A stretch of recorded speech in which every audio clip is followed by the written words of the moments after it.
Hello everyone, this is Kathleen. Do you ever wonder about starting junk journaling?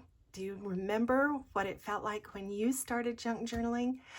I want to do a journal from start to finish again. I've done a couple of these over the years, but I kind of want to do it again with beginners in mind. And so I'm going to start my process today. You can see my desk is really messy. I just have had some questions from those who are just starting, and so I've been kind of thinking about when I first started junk journaling and wanted to kind of do a little series and talk about what was important to me and what is now important to me, how I've changed maybe a little bit, and what I want to focus on when I started a new journal. So one of the things that inspires me when I started journal is designer paper. So I will see something. I'll see a paper pad. Let me show you.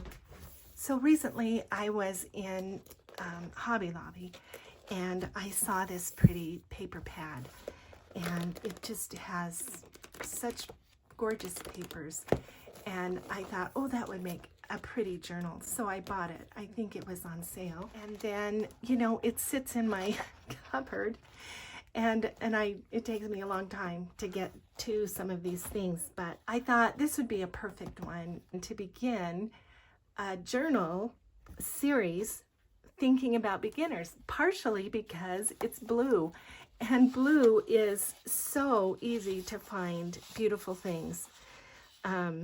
It doesn't have to be blue. If you are a beginner and you want to come along with me, you don't have to use this paper. It could be something else that inspires you.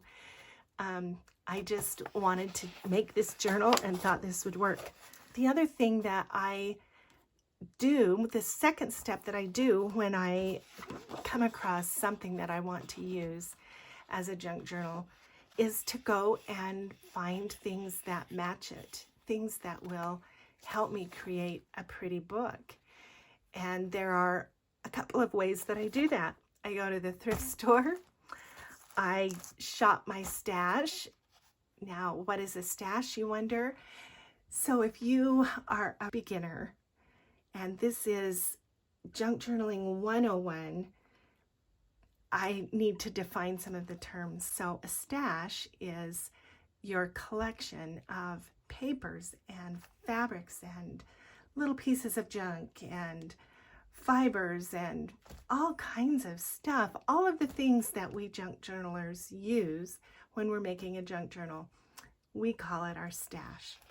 So I shop my stash, I go to the thrift store looking for things, and one of the things that I do is I mention to my friends that I am a junk journaler, and this is what I do. Sometimes I will, if I'm in a group like my ladies club, I'll take one of my books and show and tell, we have those once in a while, and show them what I do. And the reason why that's important is because then your friends will start saving their junk for you. And that is my greatest resource for junk journaling, are my friends. Look what I came home with the other day when I went to visit a friend of mine. She said, oh, I have some things for you. She had spent some time with an elderly friend who was trying to give her all of the things she didn't want anymore. She said, can you use these doilies? And I said, yes, I certainly can. So here's some doilies. They are better than you can get now, but so they're not antique, but they're really nice. The pattern is, we still have this pattern, but these are made way better. So I was pretty excited to get those. And then look what she gave me. This is a package of doilies. It's not, again, antique, but it's old, and the patterns are different than what I have. So I was pretty excited about that. Later in this series, you'll see what I do with doilies. And then she went to a drawer and she pulled these out. She said, I'm not going to use these. My children are not going to use these. And they're just panels of some kind, upholstery, or I'm not really sure even what they were in the beginning, but they're panels, and I can definitely use these. So I was pretty excited to get those. And then she came up with this, and this is spectacular. I don't know when it was published. It's very old. Rubies from Byron. So this is Byron, and it's published in Boston. And look what this is. This is illustrated by Catherine Klein. She was a very famous illustrator in the 1800s and turn of the century.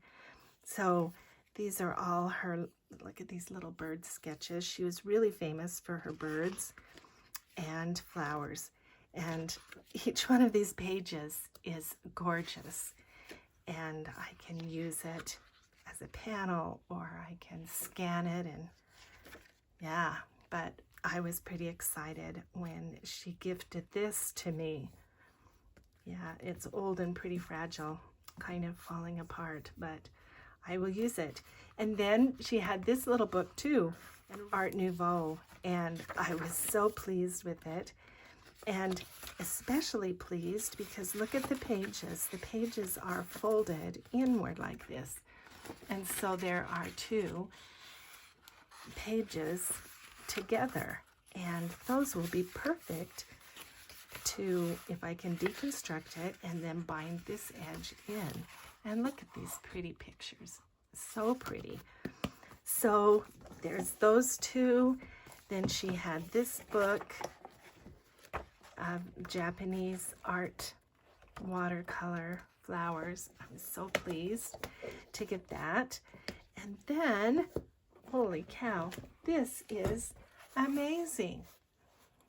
This is modern Japanese art of flower arrangements. It's not a handmade book. It's printed, but it's put together by hand, and I think it was probably a limited, some kind of a limited edition for flower arranging.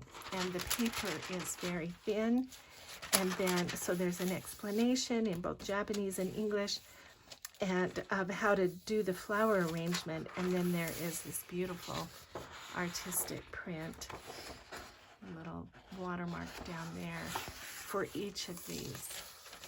And I am just so thrilled. I will be able to use both the tissue and the prints in my junk journals. So please don't overlook the resource of wonderful friends. And not everything they give you will be usable. But if you graciously take it and sort it and explain to them that you don't always use everything, but that you appreciate what they save, then you will end up with some fabulous supplies as well. Okay, so these are the pages that I have chosen for this new journal, and I think they're really pretty. And as I was saying, coincidentally, because that's the wonderful thing about junk journaling. So all these coincidences that turn up and bless your books. Coincidentally, Dear Julie came out with a wonderful new kit this week. I think it's on sale this weekend. I hope it's still on sale by the time this publishes. But it's going to be called something golden something. And so it's a beautiful background kit, and then there are, I think she might have two kits, and it will be split, but I printed this page as well as the backgrounds. It is more little botanical, kind of grungy botanicals, dried and beautiful, kind of like the last journal that I did. and those I have printed on the backs. So this is going to make the basis of my journal, my signature. So in my mind, once I have the basic idea about what I'm going to do, then I just start collecting. And coincidentally, I stopped in at the thrift store the other day, and look what I found. I found a bunch of vintage postcards, and some are not even all that vintage. There are some vintage ones in here. This one is vintage. This one is vintage. And some of them have 1952. This is 1953, it looks like. Some of them have this beautiful handwriting on the back. But even those that are not particularly vintage, like this one, the colors might be useful to me. And I often really like just the way the back sides look. So I can sand that and get rid of some of the shiny on it, and it will still be useful. But the best part is they were 5 cents a piece. So I could get 20 for $1. So I think I got 40, just a couple dollars worth. And I will look for a way to use something in this journal. So you'll have to stay tuned. I will show you how. I'll do a video or something about using postcards. And then I also found for $1 this beautiful piece of lace. And I was pretty happy about that as well. Okay, so then I have a couple of things rolling around in my mind, and then I go into my file drawers and start pulling papers, because I make the signatures first. Before I do the cover, before I do anything else, I really kind of get the guts of the book down.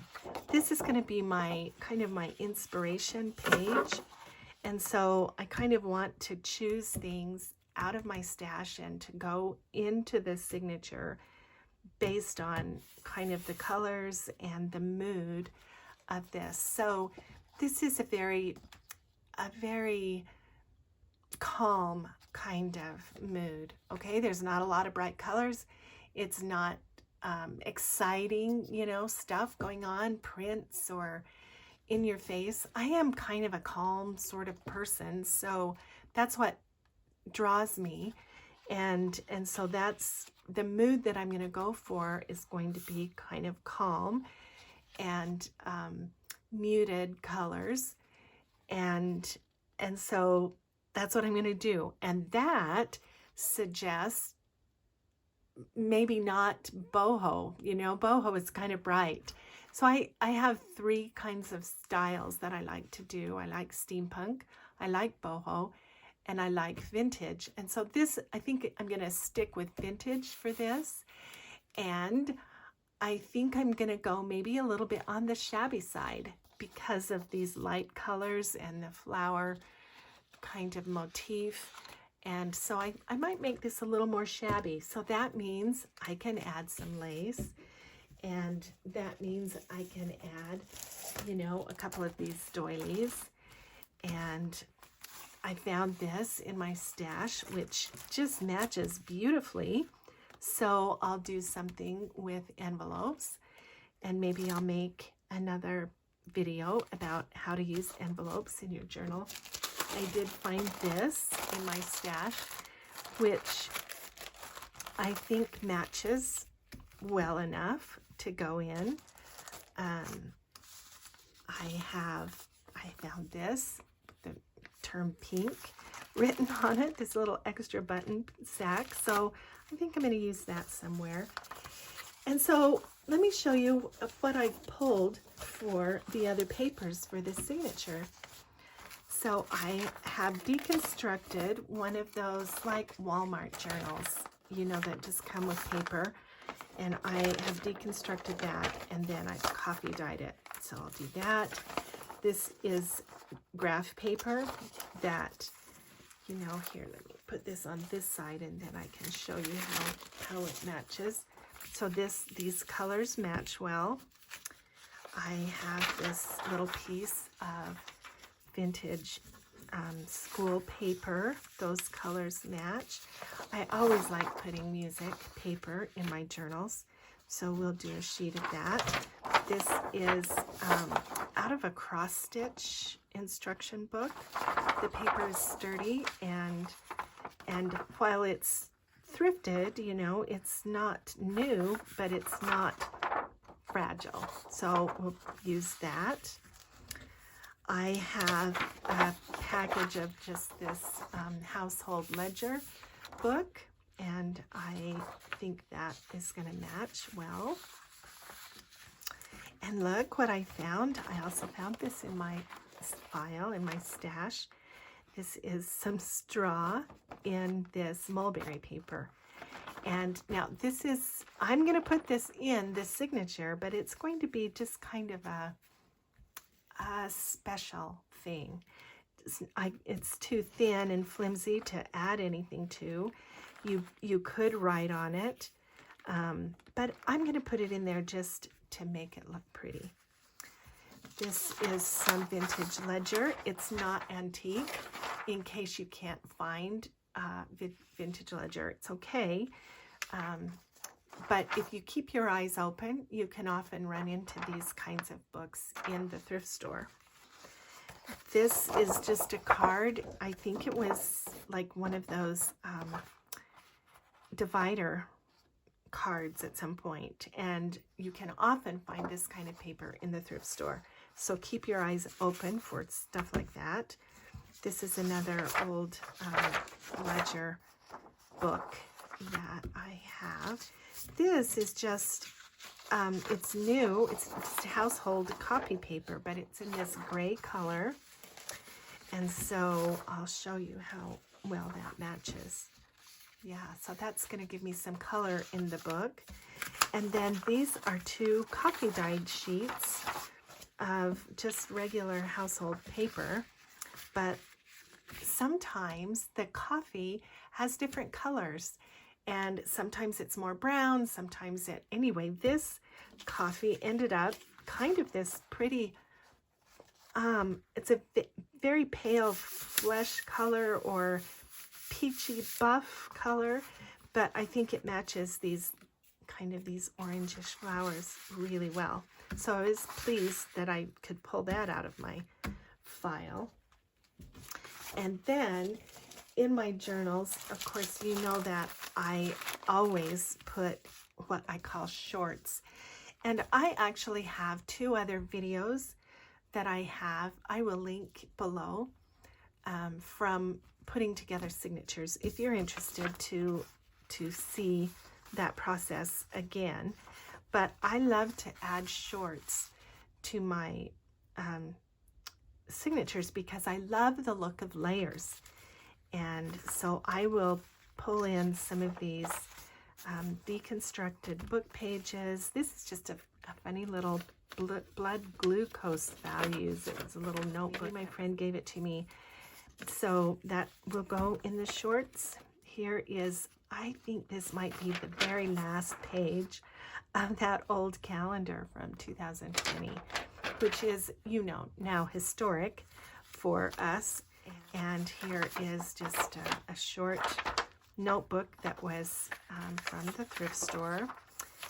I often find these